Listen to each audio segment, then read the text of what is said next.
Doing a live webinar or masterclass is one of the best ways to sell your high ticket program or your mastermind, whatever it is. But what I'm hearing from business owners over and over again for the last few weeks is how do I get people to actually show up? Because typically what happens is you run a live webinar or masterclass, you get really high show up rates. In the last few weeks, I've heard show up rates of over 40%, over 50%, which are amazing numbers.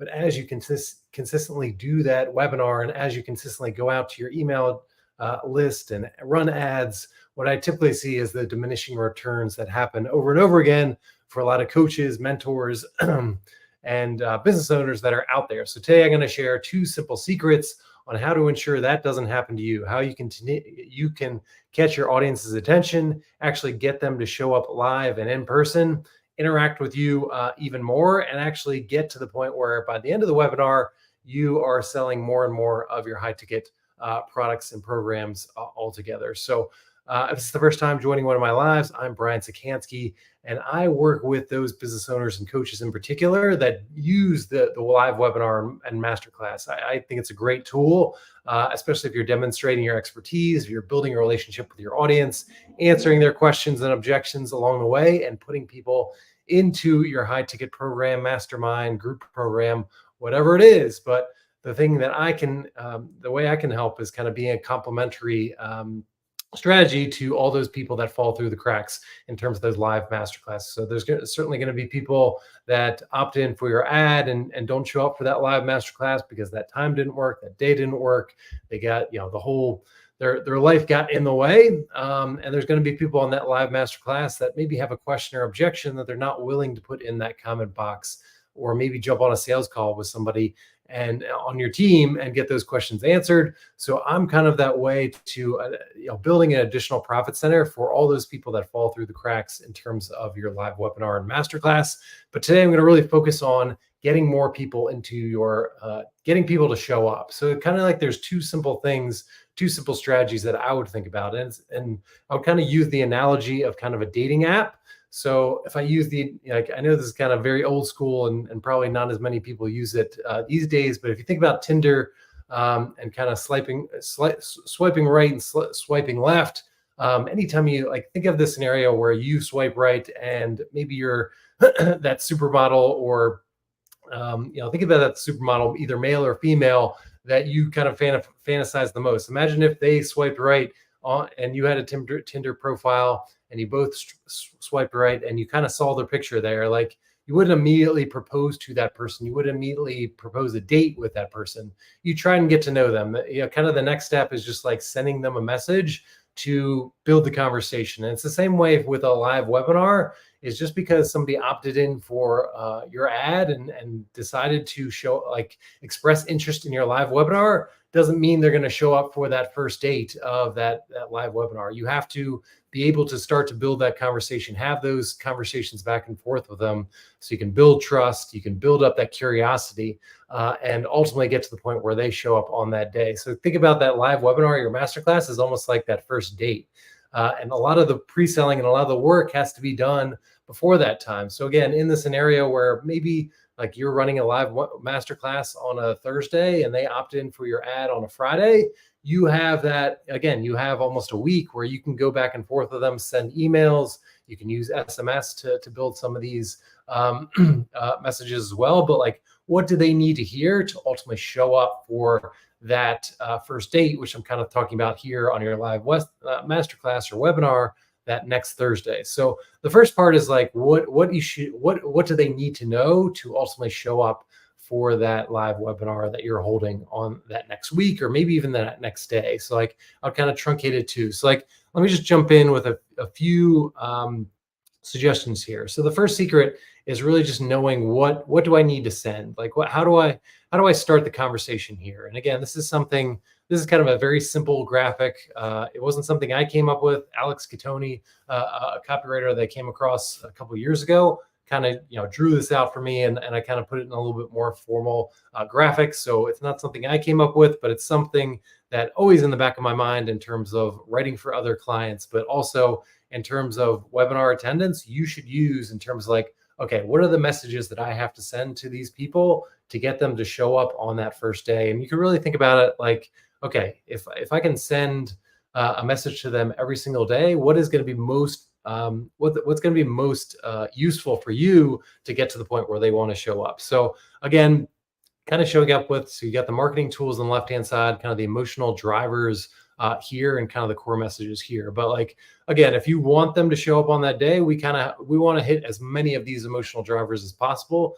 Again, for some people, if they opted in a couple hours before your webinar, you might not be able to hit all those points. But think about, like, again, if you're collecting emails, if you're collecting SMS, you have that ability to hit some of these emotional drivers in many different ways. So maybe on SMS, you try and get them excited. You try to build up some of that curiosity and doing it that way. Maybe in email, you do more of that storytelling to make them feel understood and let them know, like, I get you in this way, and this is why you should show up for my live webinar along the way. So again, think about these things in terms of like your emails, your SMS. How can you use those things as very complementary?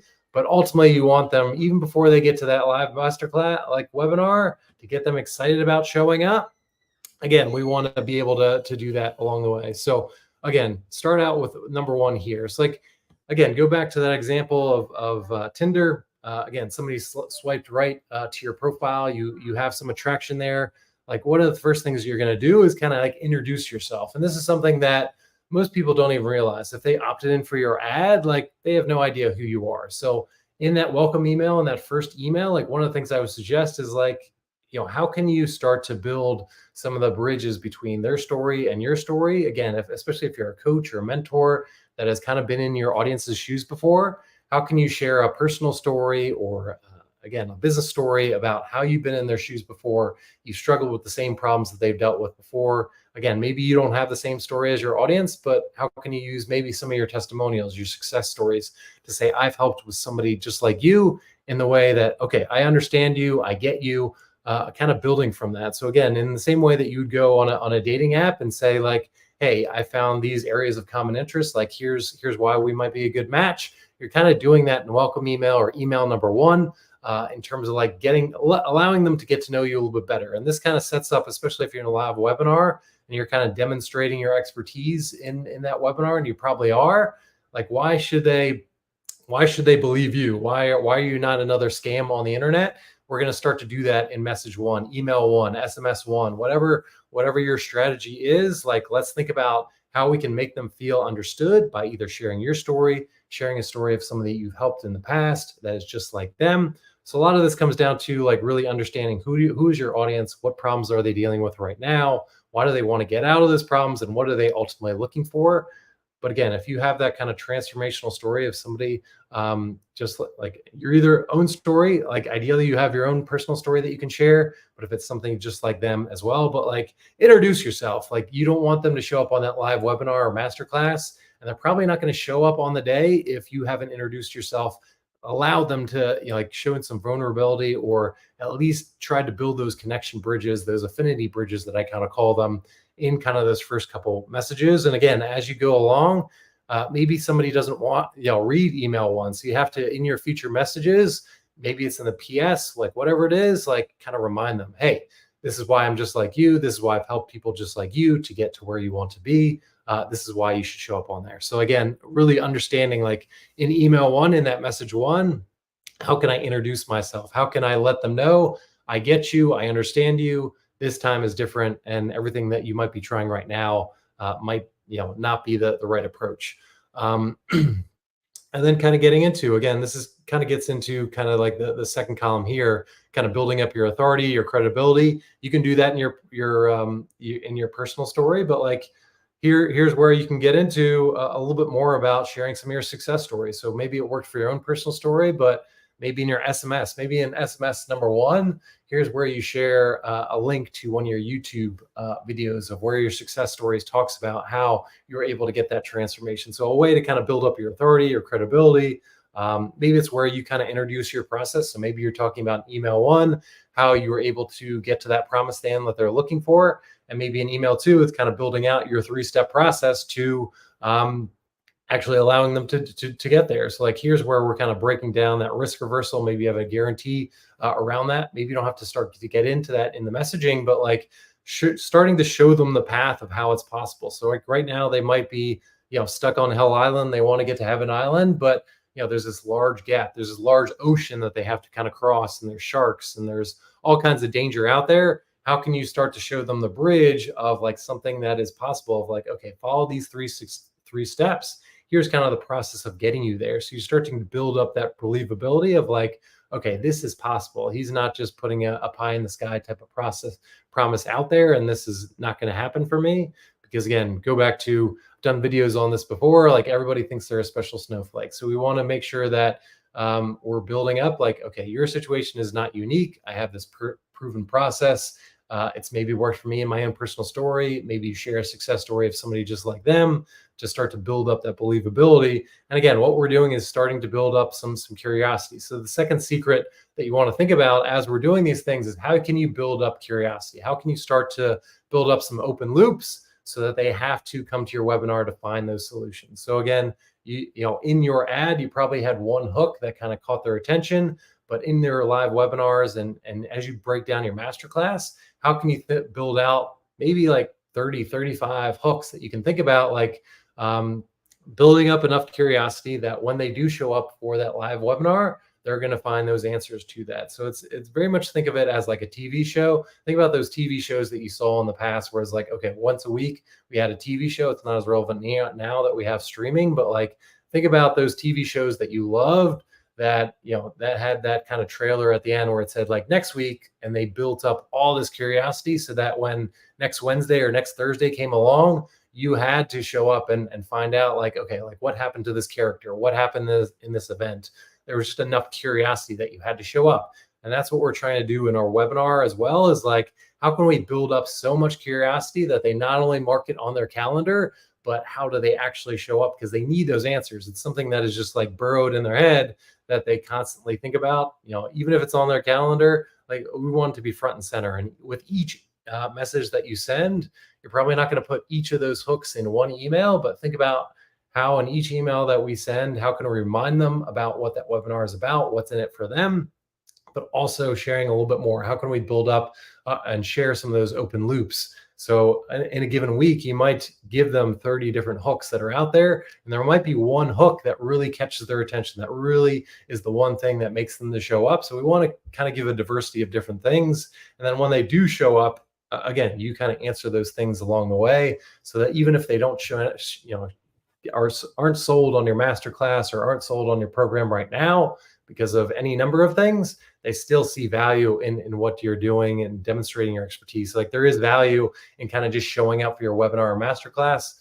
And again, in the blue sky scenario, they start sharing, the link to their friends and referring you to other people, even if they don't buy your program along the way. So again, curiosity, but also thinking about like in these emotional drivers. So again, having a conversation every single day with your audience. Again, if they show up and they opt in maybe 6 or 7 days before that masterclass, I'd be sending an email and potentially another SMS every single day, and really thinking about like, okay, what's the emotional drivers? How can I hit these? What are the assets that I have in terms of success stories, personal stories, again, social proof, transformations?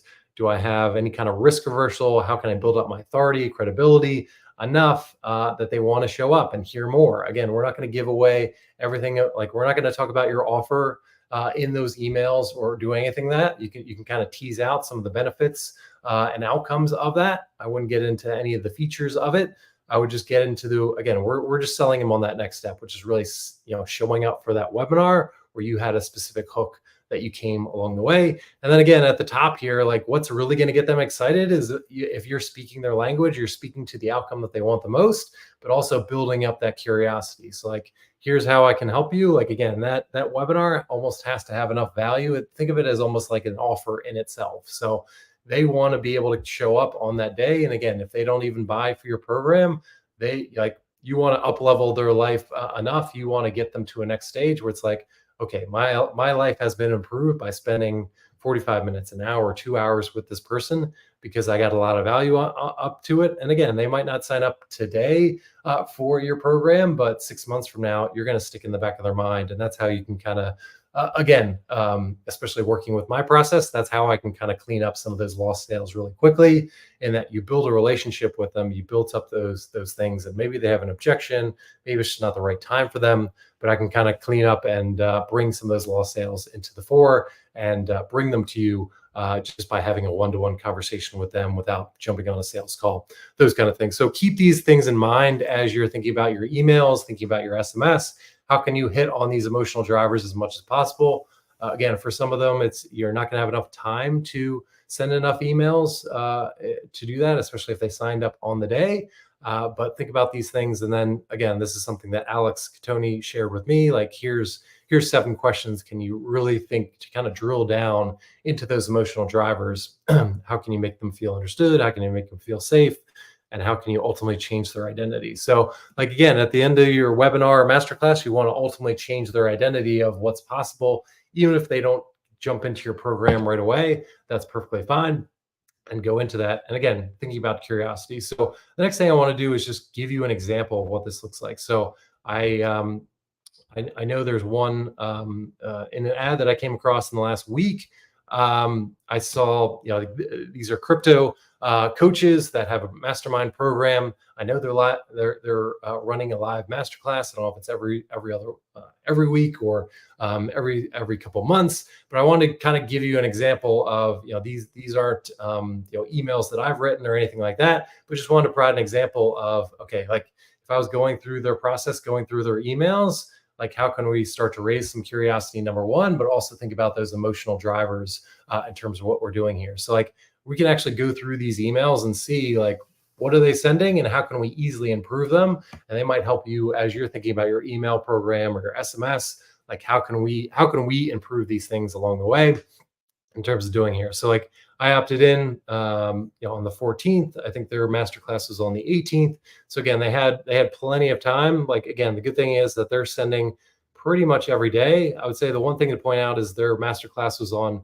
July 18th, and they didn't send me any emails whatsoever. I don't know if that was intentional or not, but like on the day of your live masterclass, usually most people do it in the afternoon or the evening. That's when you should be sending the most amount of emails. You should obviously have one in the morning that kind of touches on that emotional driver. But like the second and third ones should just be like, hey, just a reminder, maybe an hour before. The other one I would do at least 15 minutes before, because people's lives are hectic, whether they have that on the calendar or not.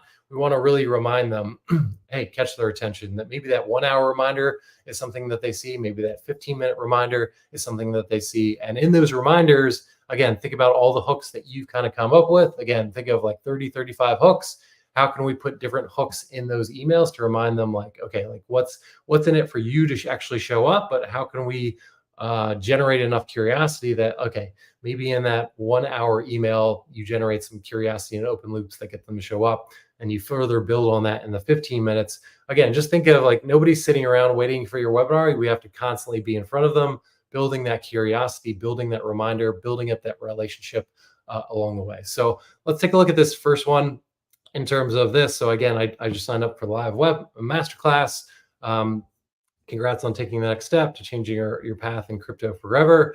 Again, like I would think about, I don't know what their hook was in the ad that got me to opt in for this, but like, how can we be a little bit more specific in terms of the benefit that I'm going to get in terms of this program? So like the one thing I would say is I like that they're having like a calendar invite here. I like that they're giving the Zoom link that they have here, but like, how can we do, like there's additional space here to think about those emotional drivers as well. So like, again, if we go back to this page, here, like how can I maybe start with being understood? So like, can I introduce one of those like the hosts of this masterclass? Like, can I share his or her personal story a little bit here, or tease out in that in this email a little bit more about what it is? Like this first email is a great opportunity. And again, instead of saying crypto renegades, I'd probably send it from one of the hosts to start building that relationship. So like they start seeing that name, like almost like a personal invitation from a specific person. How can I maybe tease out the personal story here? Can I tease out a success story? Can I just give them a preview of what's going to expect here? So like, again, go back to that Tinder example. Like I wouldn't just start out with like, hey, I'm looking forward to your first date, us getting on a first date, because probably nobody would respond to that. So in the same way, think about like, okay, what would be that first message? Like again, like, it'd probably be an introduction. It would probably jump into like, hey, I understand you a little bit more. I understand what you're going through. I've been in your shoes before. Here's a little bit more about me, some kind of introduction into that. And then reminding of like, okay, like what's in it for them? Like what's that specific hook that's going to get them to show up on the day? And maybe how can you build up some further curiosity here? So like in this first email, I'd probably have 4 or 5 different hooks of all the specific outcomes that they're going to get in terms of showing up for that webinar. Again, none of this is about your offer. How can I get them to start thinking about that a little bit more? So there's plenty of opportunity in this first email to build up some of that curiosity, hit on some of those emotional drivers, and tease out like, okay, the next few days, I'm going to share some success stories.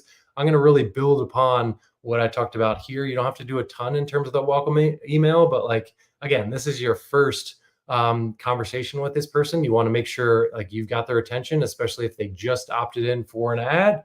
Like here's probably your best opportunity to get in front of them, start to build a relationship, and start to put in some of those curiosity hooks, so that when in the next few days, like, okay, like I'm actually going to show up for this, like when I see the event on my calendar, I'm going to be reminded of, okay, this specific person sent me this over the last few days. Like I definitely need to show up for that along the way. Then, the second one, again, pretty good subject line in terms like this. Can I give you some Bitcoin? Somebody that's interested in Bitcoin investing probably wants more Bitcoin. So if you're talking about like everything that's out there, here's kind of like success story, like you're kind of using some social proof in terms of like, this is the best webinar I've ever been on. I guarantee that no matter like where you on. So again, they're using some of the emotional drivers that I talked about here in terms of like building up the quality of the webinar and things like that. But here's where I build up some being a little bit more specific. Like what are we going to share on the webinar? How can we build up some curiosity in terms of like, again, here's where they could talk about their roadmap. Here's how they can talk about their process. Maybe here's where they can put in a success story of somebody that showed up for that webinar, got those insights, and ultimately was able to be really successful in Bitcoin investing. Like all those things along the way. There's nothing wrong with this email right here in terms of like showing, this social proof of all these people that showed up for the webinar and the comments there. But like, how can we build upon this to make it more of a conversation, and to number 2, kind of build up some curiosity? Like why was it so amazing that these people, again, was it the process? Was it something they learned? Like, how can we build up some curiosity hooks here to get people sending that out along the way? So that was helpful. Get to the next one. Again, I'm not going to go through all of these, but here's where they're starting to build up some curiosity. So again, on the masterclass, we're going to give you the must-have buy and hold coins. This is the simplest, safest, easy way to make profit. So again, they're doing a good job here in terms of like, okay, like if I want to show off for this webinar, like here's what I'm going to get. There's going to be value here. So at the end of the day, if I don't get anything out of this webinar or masterclass, like I'm at least going to get the must-have buy and hold coins. And again, for this audience, they probably want these things. So like, again, like how can you build up further curiosity in that? Maybe start to, as you go through those, 20 or so coins, like how can I pick out one or two of those coins and really build up the curiosity? Can I talk about how year to date it's up, 120% and talk about the potential of it and why it's the number one coin that they have to be invested in right now. So like, again, how can you take some of those 20 odd coins that they might be referencing on the webinar, and how can I build up? And this could be something in each each email, in the PS that you send or the SMS that you put in there. How can I build up like some of these coins that you're going to mention? How can I build up further curiosity so that, like, again, at the end of the day, even if they show up for that webinar and watch it all the way to the end, like at least they get the answer to that open loop that you offered up in terms of that one or two Bitcoins that they need to be invested in right now, and why for that. It's an easy way to build up some curiosity in doing so. And again, I'm not going to go through all this, but as you go through their email list, the good thing that they do is they invite you into their Facebook group. That's another great way to get them instilled in the community. That's a great way to get some interaction with the host even before the master class. But again, like what I would say is kind of going back to that like the emotional drivers here. There's plenty of stuff that's missing in terms of like building up excitement, building up empowerment. Again, in the emails that I saw, there was no real introduction to the hosts of that masterclass. So again, kind of a missed opportunity. I think there's more opportunity to build up some social proof and success stories. They've got plenty of them in the program, so I would share more of those. And then just really being more specific in terms of giving them more curiosity loops, but being more specific. Again, go back to that bonus at the end of the webinar. We're going to give you the must-have coins. How can I pick out maybe a coin each day, and kind of sharing a little bit more, build up that curiosity of why they have to be in that coin. How much is it up year to date of the last few years? Those kind of things to build up the process of that. And then just talking about like their roadmap, building up their credibility. Like, why should you listen to them along the way? There wasn't as much of that in the roadmap. Again, they could be sharing some of that in the SMS, but like, think about the stuff again in your emotional drivers, how you can build that up along the way. And then again, like if nothing else, like the easiest thing they can do is just like send more emails on July 18th, which was the date of the masterclass.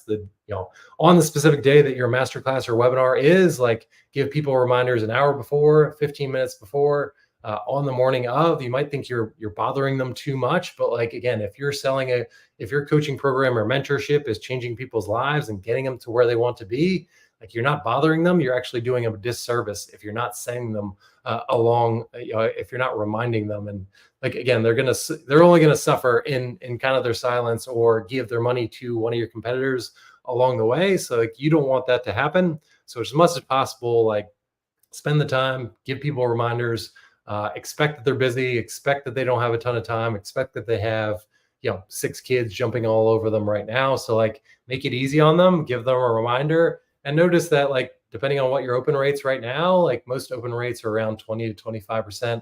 I would say that's pretty healthy open rate. So like, every 1 out of 4 emails they're actually viewing right now. So like, maybe they don't see that 15-minute reminder, but they see that 1 hour reminder, or they see your morning email and they don't see the reminders, but at least they're taking a look at their calendar. They're looking out for your stuff.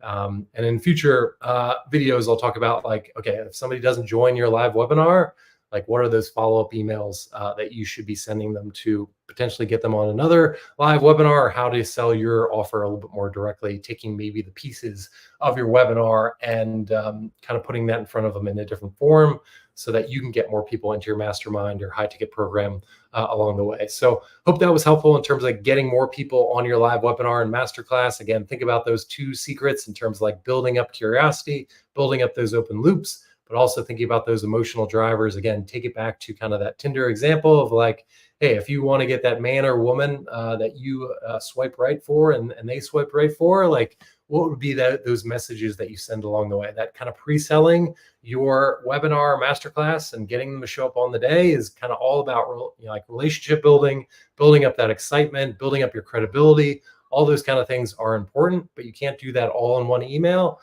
You want to think about your series of communications, either via SMS or working in tandem with email, to get people excited, but actually showing up on the day. And again, even if they don't show up on the day, I can share in future videos how you can continue that progress of getting people into your offer, if they don't show for that, or sharing some of the highlights of what you can do along the way to get more people into your high ticket program.